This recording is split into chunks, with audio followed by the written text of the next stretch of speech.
What's up, guys and gals, and welcome back to another Division 2 video. If you happen to be new to the channel or you're just enjoying the content, be sure to ground and pound that like and subscribe button and reach up there, trigger the bell, and turn on post notifications so that way you never miss a live stream or a video that is uploaded. Well, just to go over some of the reasons here first and foremost why I am, I guess you would say, skeptical. Even though I am still looking at the glass as being half full instead of half empty, trying to be optimistic, but these are a list of the reasons why I am skeptical. 1. Case in point.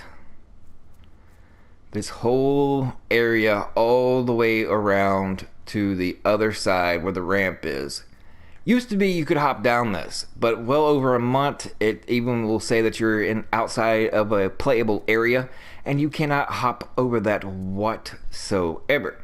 And this is just one primary example of the reason why I'm skeptic. You probably say, well, why are you so skeptical? I mean, this is what the whole game is for. Well, first, you do not need an ETF to fix things like this. You can't even hop up on this anymore. There's another over there on that boat. When you're trying to get to the chest, it's like that. Oh, and that's just one thing. The second thing, you do not need an ETF to fix the clan vendors or the vendors in general. That's more or less a no-brainer. I mean, every time I think about it, I just want to do one of these things. Like, who in the heck do they have working on these things? I mean, come on. So you're giving everybody participation ribbons, and if you don't do so well or you can't level up your clan fast enough, even though the game's been out, several months, you still can't get the clan system vendors, done right. You want to reward the lowly and the less, I would say, hardworking, but the not so leveled up. First and foremost, before you actually reward those that have strived hard day in and day out to make sure to get their clan level up to level 30, you're going to give them some mediocre stuff, and you're going to give lower clans the better rolls, the god rolled pieces. I mean, come on, that's ass backwards. It doesn't take an ETF to fix that. Also, it doesn't take an ETF to change it to where you do not have to go back to the White House every single time in order to change your specialist. Especially if you are a PvP player and be in the dark zones, make it to where you can actually change your specialist inside the checkpoint of these dark zones, so that way you do not have to fast travel all the way back to the White House. And the same is in point, let's say you are leveling up other specialists and you still have several things to do, or you're just farming, particularly after you're already, world tier 500, and you want to change specialists before you go into a particular mission. Make it to where you can change it at the safe houses as well. So that way, if you are doing PvE content, you don't have to fast travel all the way back to said White House in order to change your specialist. Those three things right there, yes, they're not really game breaking, but they're more or less a quality of life issue, things that have been neglected. But as far as this little, invisible walls here, it doesn't take an ETF especially, and this should have been addressed a long ago, because you used to be able to climb up on this thing all the way around, just like you do on every other obstacle in the game. You climb up them, but no, you have to wrap all the way around or come straight off this edge right here.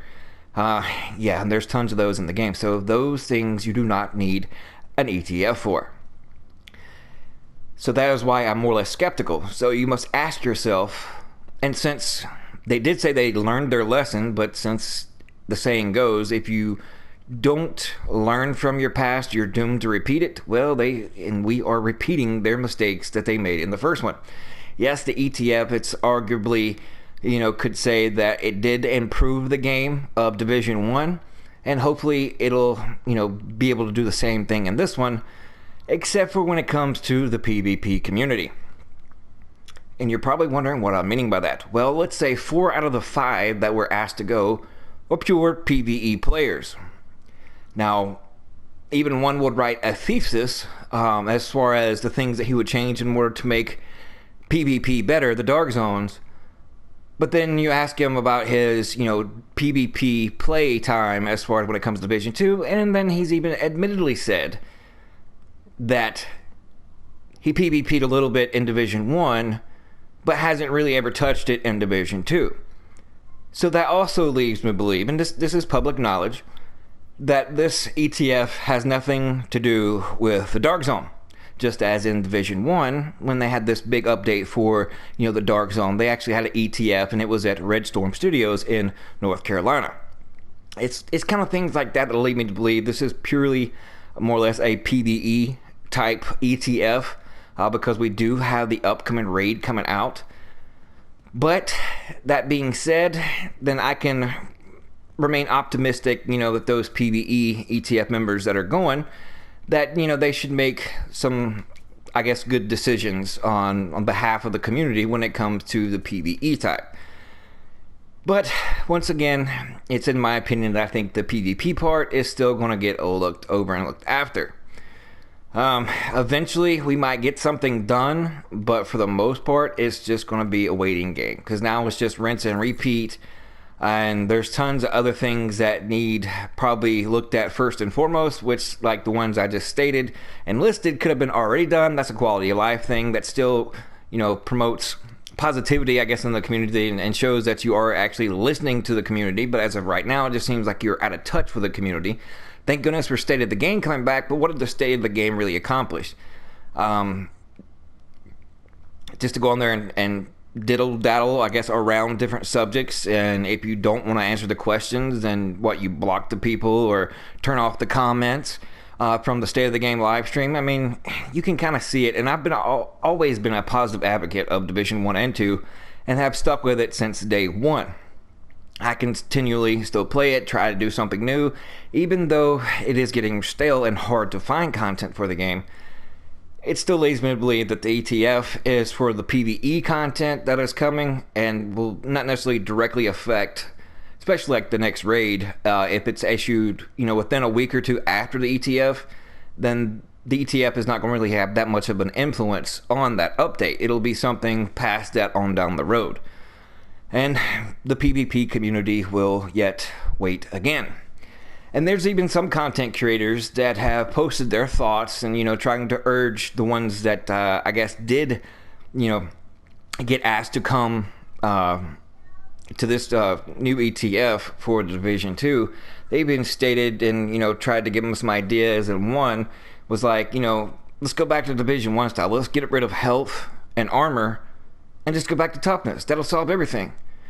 Okay, then that's going to completely scrap every chess piece talent, especially like Berserk, Unbreakable, Unstoppable Force, Bloodsucker, things of that nature. And that's a bonehead. That means whoever made that statement is out of touch with the community as well. Because that would really, or you just didn't really think that through before, you put it out there. Because they would have to actually start way back over and pretty much restructure the whole entire game.